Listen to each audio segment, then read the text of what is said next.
Hello friends, మనకి SSC ఒక మంచి నోటిఫికేషన్ ఇచ్చింది. చాలా అంటే చాలా పోస్టులు ఉన్నాయండి. ఇది ఆల్ ఇండియాకి సంబంధించిన నోటిఫికేషను. సో ఇండియాలో ఉన్న ఎవరైనా సరే అప్లై చేసుకోవచ్చు. అబ్బాయిలు అయినా సరే, అమ్మాయిలు అయినా సరే. వాళ్ళకి 18 నుండి 27 సంవత్సరాల లోపు ఉన్న వాళ్ళు ఎవరైనా సరే దీనికి అప్లై చేసుకోవచ్చు. దీనికి క్వాలిఫికేషన్ అంటే కంబైన్డ్ హైయర్ సెకండరీ లెవెల్ అనమాట. సో ఇది ఎప్పుడు కూడా మనకి ఎస్ఎస్సి రిలీజ్ చేస్తూనే ఉంటుంది. అయితే దీనికి వచ్చేసి మనకి ఇది 2018కి సంబంధించిన నోటిఫికేషన్. సో ఆ నోటిఫికేషన్ ఏంటంటే చాలా రోజులు పోస్ట్ పోన్ అయితే అయ్యింది. సో అది ఇప్పుడు మళ్ళీ మనకి యాక్టివేట్ అవ్వడం జరిగింది. సో ఆ నోటిఫికేషన్ అంటే 10+2తో, ఓకేనా, అంటే 10+2 అంటే ఓన్లీ ఇంటరే కాదు. సో 10+2 అంటే ఈక్వలెంట్ అనమాట. ఈ 10+2కి ఏదైతే ఈక్వలెంట్ ఉంటుందో వాళ్ళు ప్రతి ఒక్కరు కూడా వీటికి అప్లై చేసుకోవచ్చు. అంటే ఐటీఐ కూడా అప్లై చేయొచ్చు. 10+2 ఉండాలి ఖచ్చితంగా. అంటే 10+1.5 అలా ఉండకూడదు. నెక్స్ట్ డిప్లొమా వాళ్ళు కూడా దీనికి అప్లై చేసుకునే అవకాశం ఉంది. అయితే ఇవేంటంటే మనకు పోస్టులు వచ్చేసి ఇక్కడ చూసుకున్నట్టయితే lower division clerk and postal assistant PA, data entry operator DEO and data entry operator grade A కింద ఈ పోస్టులన్నీ భర్తీ చేస్తారు. వీటన్నిటికీ కూడా శాలరీ అనేది స్టార్టింగ్ వచ్చేసి 5,200 నుండి 20,000 వరకు ఉంటుంది శాలరీ. అయితే దీనికి మనం ఆన్లైన్లో అప్లై చేసుకోవాల్సింది వచ్చేసి 3వ నెల 5వ తారీఖు నుండే స్టార్ట్ అయింది. సో పెద్దగా ఎవరికి తెలియకపోయి ఉండొచ్చు. ఒకసారి అప్లై చేయడానికి ట్రై చేయండి. సో ఇదే నోటిఫికేషన్ డిస్క్రిప్షన్లో ఇస్తాను, అప్లై చేయడానికి లింక్ కూడా ఇస్తాను, అక్కడ నేను మీరు అప్లై చేయొచ్చు. సో ఇది లాస్ట్ డేట్ వచ్చేసి మనకి April 5th లాస్ట్ డేట్ అండి. ఎవరైనా అప్లై చేయాలనుకుంటే అప్లై చేయండి. సో అంతేకాకుండా మనకు ఆన్లైన్ పేమెంట్ ఎలా చేయాలని కూడా ఇవ్వడం జరిగింది. సో అవంతా చూసుకోండి. సో ఈ పోస్టులు ఎలా ఉంటాయో మనకు తెలుసు. లోవర్ డివిజన్ క్లర్క్ అంటే మనకు తెలుసు. పోస్టల్ అసిస్టెంట్ అంటే ఇది పోస్టులకు సంబంధించిన నోటిఫికేషన్ కూడా ఉంది అందులో. అండ్ డేటా ఎంట్రీ ఆపరేటర్ పోస్టులు అది ఏ డిపార్ట్మెంట్లో ఉంటుందనేది తెలియదు. డేటా ఎంట్రీ ఆపరేటర్ గ్రేడ్ ఇది ఏ డిపార్ట్మెంట్లో ఉంటుందో తెలియదు. సో ఆల్ ఓవర్ ఇండియాలో ఏదో ఒక మినిస్ట్రీస్లో మనకి పోస్టింగ్ అనేది ఇవ్వడం జరుగుతుంది.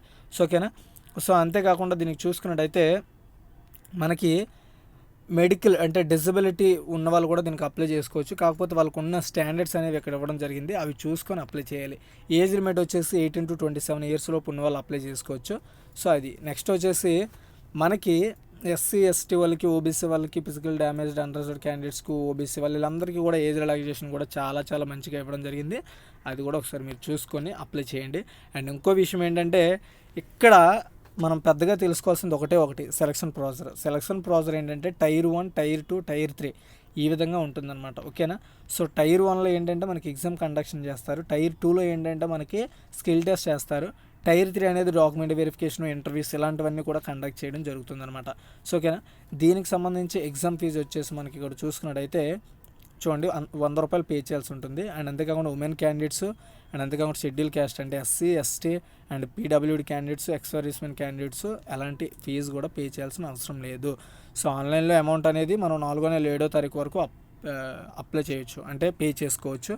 సో ఎగ్జామినేషన్ సెంటర్స్ Tier 1 అనేది ఎగ్జామినేషన్ అనమాట. సో ఇందులో మన ఏపీ కూడా ఇవ్వడం జరిగింది. ఏపీ, తెలంగాణ కూడా ఎగ్జామ్ సెంటర్స్ ఉన్నాయి. సో ఇక్కడ చూసుకున్నట్టు చూడండి, చీరాల, గుంటూరు, కాకినాడ, కర్నూలు, నెల్లూరు, రాజమండ్రి, తిరుపతి, విజయవాడ, విశాఖపట్నం, విజయనగరం. సో ఇవన్నీ కూడా మనకు ఉన్నాయి. ఓకేనా. మేజర్ సిటీస్ అన్నీ కూడా మనకి ఎగ్జామ్ సెంటర్స్ ఇవ్వడం జరిగింది. సో స్కీమ్ ఆఫ్ ఎగ్జామినేషన్ ఎలా ఉంటుందంటే Part 1, 2, 3, 4 అనేది ఉంటుంది. సో ప్రతిదీ కూడా 25 మార్కులకి అనేది మనకు కండక్ట్ చేయడం జరుగుతుందన్నమాట. ఓకేనా. 60 minutes ఎగ్జామ్ అనేది ఉండడం జరుగుతుంది. సో ఈ ఎగ్జామ్ అనేది 7 నెలల నుండి స్టార్ట్ అయ్యే అవకాశం ఉంటుంది. సో ఇక్కడ ఎగ్జామినేషన్ డేట్ కూడా ఇవ్వడం జరిగిందనమాట. సో ఆన్సర్స్కి అవన్నీ కూడా తర్వాత అప్డేట్ చేస్తూ ఉంటారు వెబ్సైట్లో, అవి తర్వాత చూసుకోవచ్చు. సో సిలబస్ ఏంటి, పాయింట్ టు పాయింట్ ఇక్కడ క్లియర్ అండ్ కట్గా ఇవ్వడం జరిగింది. సో ఎస్ఎస్ అంటేనే కొంచెం సబ్జెక్ట్ అనేది కొంచెం హెవీగా ఉంటుంది. అది ఒకసారి మీరు చూసుకొని అప్లై చేయండి. ఓకేనా. సో Tier 2 ఏంటంటే డిస్క్రిప్టివ్ టైప్ అనమాట. ఒక పేపర్ ఇస్తారు, ఒక డిస్క్రిప్షన్ టైప్లో మనం రాయాల్సి ఉంటుంది పారాగ్రాఫ్లో. Tier 3 వచ్చేసి స్కిల్ టెస్ట్ అనమాట. ఓకేనా. సో ఈ స్కిల్ టెస్ట్ ఏంటంటే డేటా ఎంట్రీ ఆపరేటర్స్కి ఉంటుంది మ్యాక్సిమం. సో దాన్ని ఏ విధంగా మీరు అటెంప్ట్ చేయాలో అక్కడ క్లియర్ అండ్ కట్గా ఈ నోటిఫికేషన్ ఇవ్వడం జరిగింది. సో మీరు ఇప్పటి నుండే టైపింగ్ స్పీడ్ అనేది పెంచుకోవడం చాలా మంచిది. ఓకేనా. సో ఇది అండ్ మనం దీనికి అప్లై చేయాల్సినప్పుడు మనకు కావాల్సిన సర్టిఫికేట్స్ ఏంటి ప్రతిదీ కూడా ఇవ్వడం జరిగింది. డాక్యుమెంట్ వెరిఫికేషన్కి ఏమేమి ఉండాలన్నీ కూడా ఇవ్వడం జరిగింది. సో ఇవి చాలా రకాల పోస్టులు అండి, చాలా పోస్టులు ఉంటాయి, తక్కువ పోస్టులు అయితే కాదు. 1,500 పైగా, ఒక 2,000కు పైగా పోస్టులు ఉంటాయి. కాబట్టి ఎన్ని పోస్టులు అనేది ఇక్కడ ఎక్కడ మెన్షన్ చేయలేదు, ఎందుకంటే ఎస్ఎస్సి కాబట్టి మనకి టోటల్గా సెంట్రలైజ్డ్ ఎన్ని వేకెన్సీస్ ఉంటే అవన్నీ కూడా మనకి ఇవ్వడం జరుగుతుంది. అయితే ఇక్కడ మాల్ ప్రాక్టీస్ ఎవరైనా చేస్తే వాళ్ళకి ఏంటి ఇవేం చేస్తారనేది కూడా ఇక్కడ క్లియర్ అండ్ కట్గా ఇవ్వడం జరిగింది. సో అలాంటి చెత్త పనులు ఏం చేయకుండా కష్టపడి రాసే వాళ్ళు ఎవరైనా ఉంటే ఖచ్చితంగా దీనికి అప్లై చేసి రాయండి. సో టోటల్గా నేను నోటిఫికేషన్ అంతా ఎక్స్ప్లెయిన్ చేశాను. సో ఏ విధంగా అప్లై చేయాలో పాయింట్ టు పాయింట్ ఇక్కడ ఇవ్వడం జరిగింది. సర్టిఫికేట్స్ ఏ ఫార్మేట్లో ఉండాలో కూడా ఇవ్వడం జరిగింది. అండ్ అప్లై చేయడానికి కూడా లింక్ ఇదే నోటిఫికేషన్లో ఇచ్చారు, లేదంటే నేను డిస్క్రిప్షన్లో కూడా సపరేట్గా ఇస్తాను. సో ఇది గైస్ వీడియో నచ్చితే లైక్ చేసి షేర్ చేసి సబ్స్క్రైబ్ చేయండి. Thanks for watching.